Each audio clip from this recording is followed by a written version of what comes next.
Crime की कई बार ऐसी घटनाएं सामने आती है जिस पर हम विश्वास नहीं कर सकते क्योंकि रिश्तों को शर्मसार करने वाली या यूं कहें कि जिन पर विश्वास रहता है हमें अति या ऐसे रिश्ते जो कभी 1 रुपए का सिक्का भी दिया करते थे तो वो भी हम कई दिनों तक संभाल के रखा करते थे। उस जमाने से निकल करके अगर आज के युग की हम बात करते हैं तो फिर ऐसा लगता है कि क्राइम बढ़ रहा है और आज के जो बच्चे हैं उनके दिमाग में क्राइम मोबाइल स्क्रीन टाइम ज़्यादा होने की वजह से या फिर टीवी नेटवर्क के साथ ज़्यादा जुड़ने की वजह से आ रही है। कई ऐसे तमाम ऐसे प्रश्न खड़े हैं। चलिए, घटना 27 मार्च 2026 की। जी हाँ, ये घटना बीते अभी कुछ समय हुआ है और इस घटना ने न केवल राजस्थान को बल्कि पूरे भारत को, जहाँ जहाँ हिंदी भाषी क्षेत्र है वहाँ वहाँ ये खबर गई तो सबने सुना, इसको देखा, फिर अपने अपने विचार व्यक्त किए। तो आप भी इस खबर को सुनिए और आप भी अपने विचार व्यक्त कीजिए। बारां जिले की ये सारथल थाना क्षेत्र की एक घटना है जहाँ पर नाना और नानी, जो आरोपी है उसके नाना और नानी रहते हैं। वो अपने खेत में आराम से अपना जीवन यापन कर रहे हैं, लेकिन वहाँ पर जो उसका दोहिता है उनका कुछ पहले से ही कुछ ऐसा चक्र रहा या पहले कुछ ऐसी चीज़ें रही जिसकी वजह से नाना उसे पैसे नहीं दिया करते थे, लेकिन उन्हें पता नहीं था। तो दोहिते ने 2,000 रुपये मांगे कि नाना जी मुझे 2,000 रुपये दीजिए। 80 साल की उम्र, नाम है उनका बद्रीलाल। जब बद्रीलाल जी से 2,000 रुपये की मांग की गई तो बद्रीलाल जी ने कहा कि अभी पैसे नहीं है, क्योंकि उनको पता था अच्छे से कि वो इस पैसे का दुरुपयोग करेगा, ये पैसा किसी काम में नहीं आएगा। इसके बाद में जब उन्हें 2,000 रुपये नहीं मिले तब से दोहिते के दिमाग में कुछ ऐसा सातिर ख्याल आने लगे, कुछ ऐसी चीज़ें आने लगी कि वो चाहता था कि अब कुछ ऐसा किया जाए कि या तो 2,000 रुपये लिए जाए या फिर इनको जड़ से ख़त्म कर दिया जाए।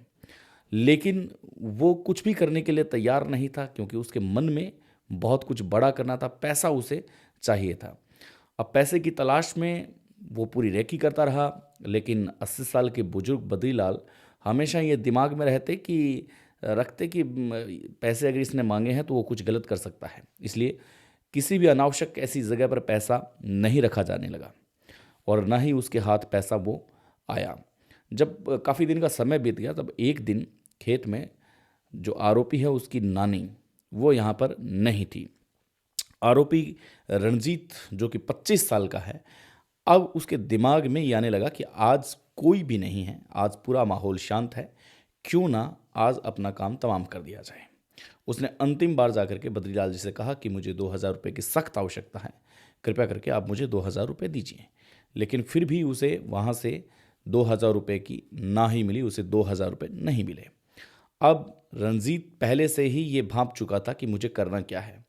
उसके पास में एक पत्थर पड़ा था और वो पत्थर गुस्से से उठाता है और धमकी देता है कि आप मुझे 2,000 रुपये दीजिए वरना बहुत गलत हो जाएगा। लेकिन यहाँ पर बद्रीलाल हिम्मत से काम लेते हैं। उन्होंने ऐसा नहीं सोचा होगा कि उनकी बेटी का बेटा उन पर ऐसा कायराना हमला करेगा या फिर इस प्रकार का हमला 2,000 रुपये के लिए कर सकता है। लेकिन बद्रीलाल जी ने कहा कि मेरे पास पैसे नहीं हैं, तुम फालतू में खर्चा करोगे, इसलिए तुम्हें जो चीज़ चाहिए वो मुझे तुम बता दो। लेकिन वहाँ पर रंजीत उनकी बात को नहीं सुनता। इतना कहते ही रंजीत वो भारी भरकम पत्थर बद्रीलाल के सर पर दे मारता है और जैसे ही सर पर दे मारता है 80 साल का बुजुर्ग दर्द से चीखता है, लेकिन कुछ देर चीखने के बाद में उनकी वो चीख पुकार बंद हो जाती है, क्योंकि अब वो इस दुनिया में नहीं रहे। अब ये देखने के बाद में रंजीत, जिस जो पहले से ही एक अपराधी था, आरोपी था, कई थानों में उसके मुकदमे दर्ज थे चोरी के, तो उसको पहले से ही आइडिया था कि इसका करना क्या है। वो एक झील के अंदर, एक पानी की झील होती है, वहाँ पर वो फेंक देता है। उसको फेंकने के बाद में नॉर्मल हो जाता है और अपने घर वालों के साथ आकर के बैठ जाता है कि कौन कहाँ कैसे, नाना जी कहाँ गए, क्या हुआ, ये सब पुलिस का भी साथ देता है। पुलिस रिपोर्ट दर्ज करती है, सारी चीज़ें डिटेन की जाती है। इसके बाद में जैसे पुलिस अधीक्षक हैं, जो जांच अधिकारी है राजेश चौधरी, वो इस चीज़ को नोट करते हैं कि इनके घर में ही देखते हैं ऐसे भला बुजुर्ग को झील में फेंका गया है। और जब पोस्टमार्टम की रिपोर्ट आती है तो उसमें पता चलता है कि किसी भारी चीज़ का प्रहार किया गया है, उसके बाद में इनकी ज़िंदगी को छीना गया है। तो ये तय था कि झील में गिरने से बद्रीलाल इस दुनिया से नहीं गए हैं, लेकिन किसी भारी भरकम चीज़ को सर पे गिराने की वजह से उनकी सांसें रुकी हैं। अब पता लगाना था, तो राजेश चौधरी इस बात का पता लगाते हैं, देखते हैं कि परिवार में कौन कौन है, क्या क्या है। जैसे ही इन्वेस्टिगेशन किया जाता है, इन्वेस्टिगेशन करने के बाद में पता चलता है कि एक ऐसा इनके परिवार में एक रंजीत नामक युवक है जो 25 वर्ष से है, उस पर पहले से ही कई थानों में मामले दर्ज हैं। अब इस शक की बुनियाद पे डिटेन किया जाता है, और डिटेन जब किया जाता है तब उसे पता लग जाता है, तब वो बस स्टैंड पर पकड़ा जाता है क्योंकि वो भागने की फिराक में था। अब पुलिस का शक और भी गहरा हो जाता है कि ये भागने की फिराक में क्यों था, लेकिन अब कर क्या सकते हैं। पकड़ा गया था, अब उसके पास कोई चारा नहीं था।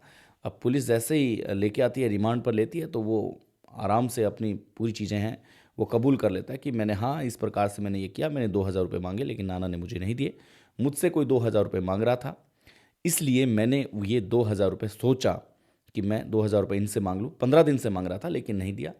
आज नानी भी घर पे नहीं थी और मैंने फिर वापस मांगे तो भी नहीं दिए, और मैंने मौके की नज़ाकत को देखते हुए मैंने मेरे नाना को गुस्से से मार डाला। इसके बाद मैंने इनको झील में फेंक दिया क्योंकि मुझे पता था कि ऐसे तो मैं पकड़ा जाऊंगा। तो ये रिश्तों को शर्मसार कर देने वाली क्राइम स्टोरी, जो 80 साल के नाना को भी 2,000 रुपये के लिए ज़िंदगी और मौत दोनों के बीच में फ़र्क समझ ही नहीं सकते आज की युवा। क्राइम स्टोरी के साथ हम बार बार हाजिर होते रहेंगे, और मैं आता हूँ हमेशा लोइन एक्सप्रेस पर, तो आप वहाँ बीकानेर से संबंधित जो भी जुड़ी हुई खबरें हैं वो वहाँ देख सकते हैं, लेकिन यहाँ पर मिलेगी आपको क्राइम स्टोरी। धन्यवाद। जय हिंद।